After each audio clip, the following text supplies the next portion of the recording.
ನೋಡಿ ಫ್ರೆಂಡ್ಸ್, ನನಗೆ ಮಗ ಮಾಡಿಕೊಟ್ಟಂತಹ ಪ್ರೋಟೀನ್ ಶೇಕ್ ನೋಡಿ. ಒಂದು ದೊಡ್ಡ ಶಾಸ್ತ್ರಿಗಳು ಬರ್ತಾ ಇದ್ದಾರೆ. ಮಾತ್ರ ಹಾಕಿದ್ದು ಪ್ಯಾಂಟ್ ಕಚ್ಚೆ ಅಲ್ಲ, ಶಾಲ್ ಎಲ್ಲ ಹೊದ್ದುಕೊಂಡು. ಅಲ್ಲ ನೀನು ಇದರಲ್ಲಿ ನನಗೆ ತಂದಿಟ್ಟರೆ ನಾನು ಕುಡಿಯೋದು ಹೇಗೆ? ಅದನ್ನೇ ಬಗ್ಗಿಸುದಬ್ಬ ದೊಂಡೆಗೆ. ನನಗೆ ನೋಡಿ ಮಿಕ್ಸಿ ಜಾರ್ ನಾನು ಇಟ್ಟಿದ್ದಾನೆ, ಕುಡಿಬೇಕಂತೆ.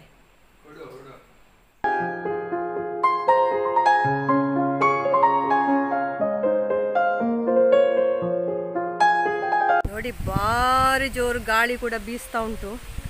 ನಾನೀಗ ಹೊರಟಾಗ ಇಲ್ಲಿ ನಮ್ಮ ಹಸುಗಳನ್ನು ಕೂಡ ಒಟ್ಟಿಗೆ ಮಾತಾಡಿಸಿಕೊಂಡು ಹೋಗುವ. ನೋಡಿ ನಮ್ಮ ಕಾಳಿಂದಿ ಅವನನ್ನು ಶಿಫ್ಟ್ ಮಾಡಿದ್ದೇವೆ, ಆ ಕಡೆ ಮಾಡಿದ್ದೇವೆ ವರ್ಧನ್. ಮತ್ತು ಇಲ್ಲಿ ನೋಡಿ ನಮ್ಮ ಮಕ್ಕಳೆಲ್ಲ ಇದ್ದಾರೆ. ಹಾಯ್, ಈ ಅಮ್ಮನನ್ನು ನೋಡಿ ಅಮ್ಮ.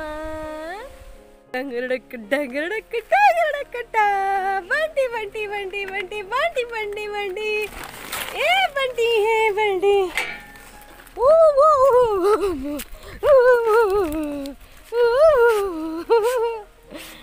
ಬಂಟಿ ಬಂಟಿ ಬಂಟಿ ಅಚ್ಚಪ್ಪ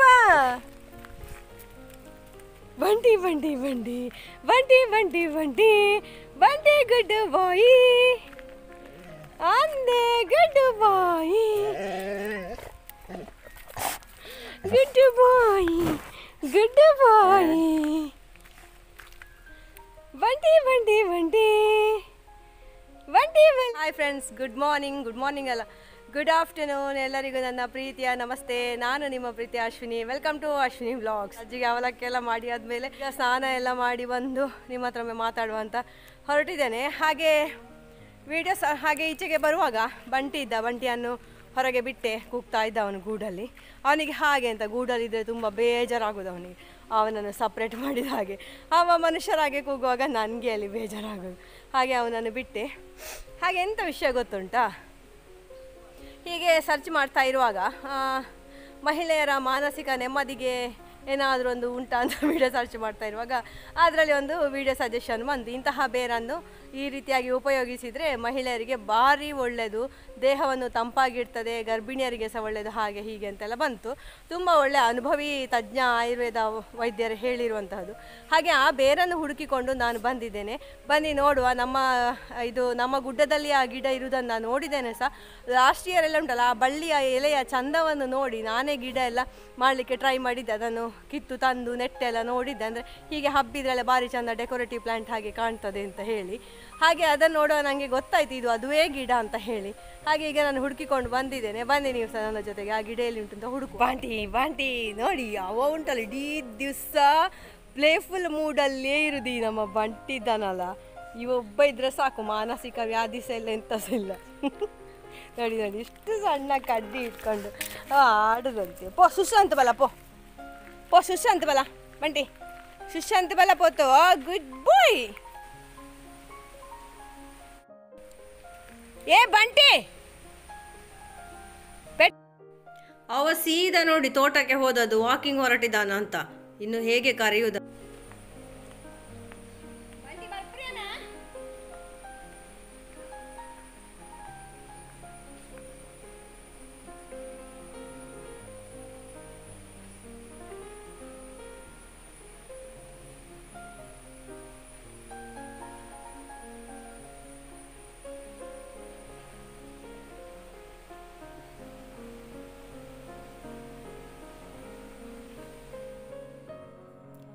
ಒಂದೇ ಬೇರು ಅನೇಕ ಔಷಧಿಯನ್ನು ಹೊಂದಿರುವಂತಹ ಈ ಗಿಡದ ಹೆಸರು ಸೊಗದೆ ಬೇರು, ಸೌಗಂಧಿ ಗಿಡ, ಅನಂತ ಮೂಲ, ನಾಮದ ಬಳ್ಳಿ, ಹೀಗೆಲ್ಲ ಹೆಸರುಂಟು.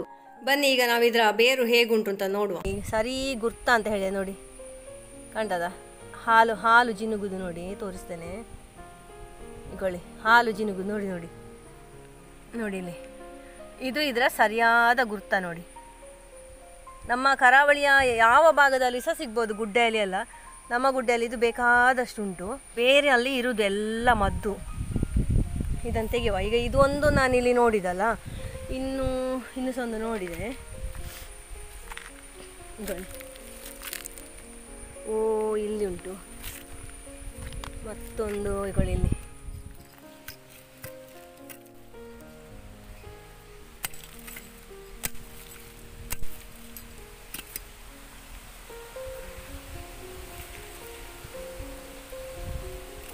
ನೋಡಿ ಭಾರಿ ಆಳಕ್ಕೆ ಹೋಗಿದೆ ಇದು ನೋಡಿ. ಇಷ್ಟೇ ಸಣ್ಣ ತುಂಡು ಬಂತು. ಅದು ಚಿಗುರ್ಬೋದು ಪುನಃ. ಇನ್ನೊಂದು ಪ್ರಯತ್ನ ಪಡ್ತೇನೆ ನೋಡುವ.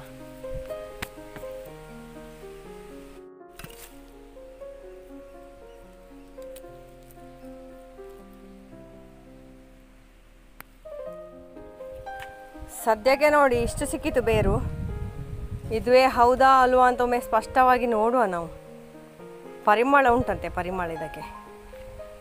ಅವರು ಆಯುರ್ವೇದ ತಜ್ಞರು ಹೇಳಿದ ಪ್ರಕಾರ ಅರ್ಧ ಚಮಚ ಹಾಲಿನಲ್ಲಿ ಇದನ್ನು ತೆಗೆದು ಸೇವನೆ ಮಾಡುವುದಂತೆ. ಹೇಗೆ ಹೇಳಿದರೆ ಅರ್ಧ ಚಮಚ ಹಾಲಿನಲ್ಲಿ ಇದನ್ನು ಸರಿ ತೇಯಬೇಕಂದ್ರೆ ತೆಗೆದು ಖಾಲಿ ಹೊಟ್ಟೆಯಲ್ಲಿ ನಾವು ಸೇವನೆ ಮಾಡುವುದಂತೆ. ಹಾಗೆ ಮತ್ತೆ ಇನ್ನೊಂದು ಉಪಾಯ ಅಂತ ಹೇಳಿದರೆ ಬಿಸಿನೀರು ಕುದಿಸಿ ಎಲ್ಲ ಆದ ಮೇಲೆ ಆ ಬಿಸಿನೀರಿಗೆ ಅರ್ಧ ಚಮಚ ಇದರ ಹುಡಿಯನ್ನು ಹಾಕಿ ಮುಚ್ಚಿಟ್ಟು ಬಿಡಬೇಕಂತೆ ನಾವು. ಇನ್ ಕೇಸ್ ಈಗ ಹಾಲಾಗಿರ್ಬೋದು, ಹಾಲು ಕುದಿಸಿ ಆದ ಮೇಲೆ ಹಾಕಬೇಕು. ಅದನ್ನು ಕುದಿಲಿಕ್ಕೆ ಬಿಡಬಾರ್ದು ಅಂತ ಅವ್ರು ಹೇಳುದು. ಅಂದರೆ ಬಿಸಿಯಾಗಿ ಕುದಿಬಾರ್ದು, ಕುದಿದ್ರೆ ಸತ್ವ ಹೋಗ್ತದೆ, ಅದರ ಔಷಧಿಯ ಗುಣ ಹೋಗ್ತದೆ. ಅದರ ಪರಿಮಳದಲ್ಲಿಯೇ ಅದರ ಔಷಧಿಯ ಗುಣ ಇರುವುದು. ಆದ ಕಾರಣ ಇದನ್ನು ನಾವು ಕುದಿಸಬಾರ್ದು. ಇದೀಗ ಹಸಿ ಆದರೆ ಈಗ ನಮಗೆ ಇಲ್ಲಿ ಬೇಕಾದಷ್ಟು ಸಿಗುವ ಕಾರಣ ನಮ್ಮ ಊರಿನವರೆಲ್ಲರಿಗೆ ಇದು ಸಿಗ್ಬೋದು. ಆ ದಿವಸಕ್ಕೆ ಒಂದು ಎಷ್ಟು ಬೇಕು ಅಷ್ಟನ್ನೇ ತಂದು ಚಂದ ಮಾಡಿ ಗಂಧ ತಳೆಯುವ, ಗಂಧ ತಿಕ್ಕುವಂತಹ ಕಲ್ಲುಂಟಲ್ಲ, ಅದರಲ್ಲಿ ಹೀಗೆ ತಿಕ್ಕುದು ಹಾಲಿನೊಟ್ಟಿಗೆ.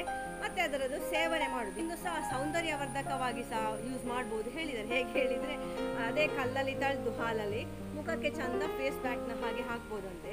ಮತ್ತೆ ಈಗ ಬಿಸಿಲಿಗೆ ಹೋಗಿ ನಾವು ಕಪ್ಪಾಗಿ ಎಲ್ಲ ಇದ್ರೆ ಅದರದ್ದು ಬಿಸಿನೀರು ಮಾಡಿ ಕುಡಿದ್ರೆ ಸಹ ಕಾಲಕ್ರಮೇಣ ನಿಧಾನವಾಗಿ ಮೈ ನಮ್ಮ ನ್ಯಾಚುರಲ್ ಕಾಂತಿಗೆ ಬರ್ತದೆ ಅಂತ ಹೇಳ್ತಾರೆ. ಹಾಗೆ ಗರ್ಭಿಣಿ ಸ್ತ್ರೀಯರು ಸಹ ಇದನ್ನು ಸೇವನೆ ಮಾಡಿದರೆ ಮಕ್ಕಳು ತುಂಬ ಚಂದದ ಮಕ್ಕಳೆಲ್ಲ ಹುಡ್ತಾರಂತೆ. ಒಳ್ಳೆ ಸ್ಕಿನ್ ಎಲ್ಲ ಚಂದ ಬರ್ತದಂತೆ ಮಕ್ಕಳಿಗೆಲ್ಲ. ಹಾಗೆ ಗರ್ಭಿಣಿ ಸ್ತ್ರೀಯರು ಕೂಡ ಇದನ್ನು ಸೇವನೆ ಮಾಡಬಹುದು. ಬೆವರಿನ ದುರ್ಗಂಧ ಜಾಸ್ತಿ ಇರ್ತದೆ ನೋಡಿ, ಅಂಥವರು ಸಹ ಇದನ್ನು ಸೇವನೆ ಮಾಡಿದರೆ ಬೆವರಿನ ದುರ್ಗಂಧ ಹೋಗ್ತದೆ ಅಂತ ಹೇಳ್ತಾರೆ.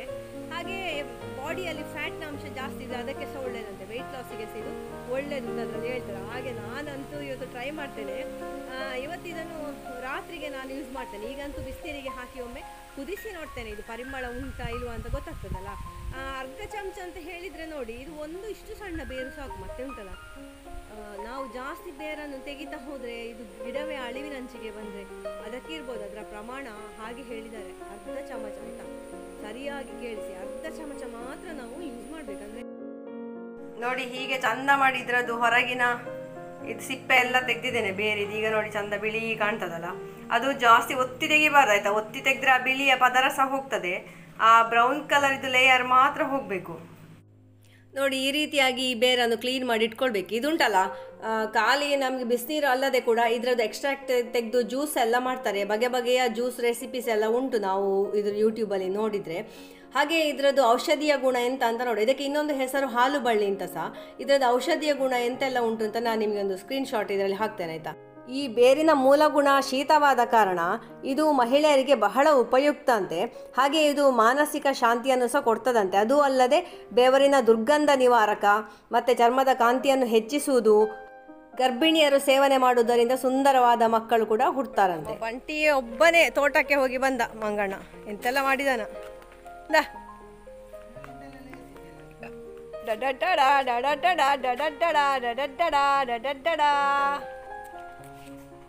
ಅವಳು ಕೂತವಳು ಅವಳು ಕೂತವಣ.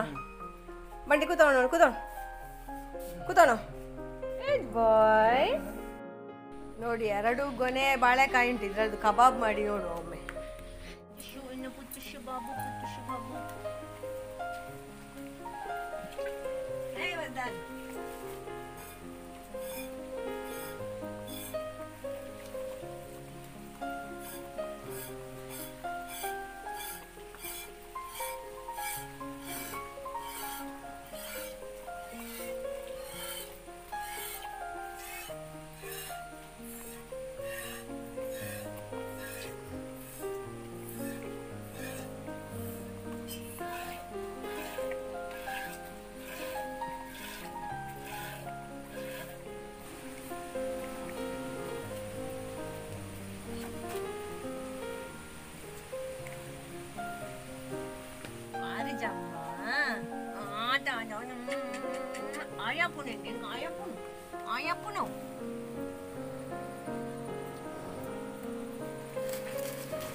ವೃಂದ ವೃಂದ ಬಲ ಇಡೆ ವೃಂದ ಇಡೆ ಬಲ ವೃಂದ.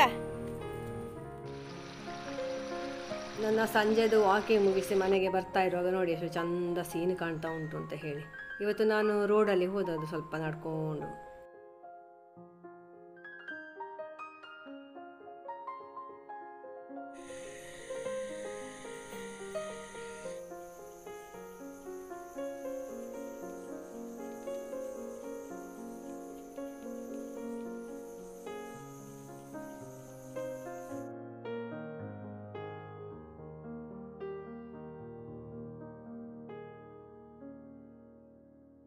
ಫ್ರೆಂಡ್ಸ್, ಈಗ 10:10 ಆಯಿತು, ಮಲಗುವ ಸಮಯ ಆಯಿತು. ನಂದು ಭಗವದ್ಗೀತೆ ಎಲ್ಲ ಬರ್ದೆಲ್ಲ ಆಯಿತು, ನೋಡಿದ್ರಲ್ಲ.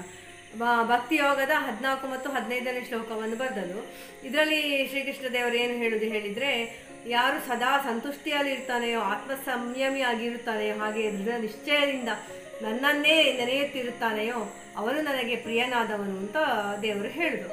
ಹಾಗೆ ನಾವು ರಾತ್ರಿ ಮಲಗುವಾಗ ಯಾವಾಗಲೂ ಅಷ್ಟೇ ಫ್ರೆಂಡ್ಸ್, ತುಂಬ ಖುಷಿಯಿಂದ ಮಲಗಬೇಕು. ಹಾಗೆ ನಮ್ಮ ಮನಸ್ಸಿನ ಬೇಜಾರು ಏನಿದ್ದರೆ ಸಹ ಅದಕ್ಕೆ ಕಾರಣರಾದವರನ್ನು ಕ್ಷಮಿಸಿಕೊಂಡು, ಹಾಗೆ ನಮ್ಮಿಂದ ನಾಳೆ ಯಾವುದೇ ರೀತಿಯಾದಂತಹ ತಪ್ಪುಗಳು ನಡೆಯದೇ ಇರಲಿ, ನಾಳೆಯಿಂದ ನಮ್ಮಿಂದ ಒಳ್ಳೆಯ ಕೆಲಸಗಳೇ ಆಗಲಿ, ಹೀಗೆಲ್ಲ ನಾವು ಎಣಿಸ್ತಾ ನಮ್ಮ ಬ್ರೀದಿಂಗನ್ನು ಕೌಂಟು ಮಾಡಿಕೊಂಡು ನಿಧಾನಕ್ಕೆ ಮಲಗಬೇಕಂತೆ. ಅದೇ ರೀತಿಯಾಗಿ ನಮ್ಮ ಊಟ ಸಹ ಹಾಗೆ 8 ಗಂಟೆಯ ಮೊದಲು ನಮ್ಮ ಊಟ ಅಂಥದ್ದೆಲ್ಲ ಆದಷ್ಟು ಬೇಗ ಆದರೆ ಒಳ್ಳೆಯದು, 7:30 ಗಂಟೆಗೆ ಎಲ್ಲ.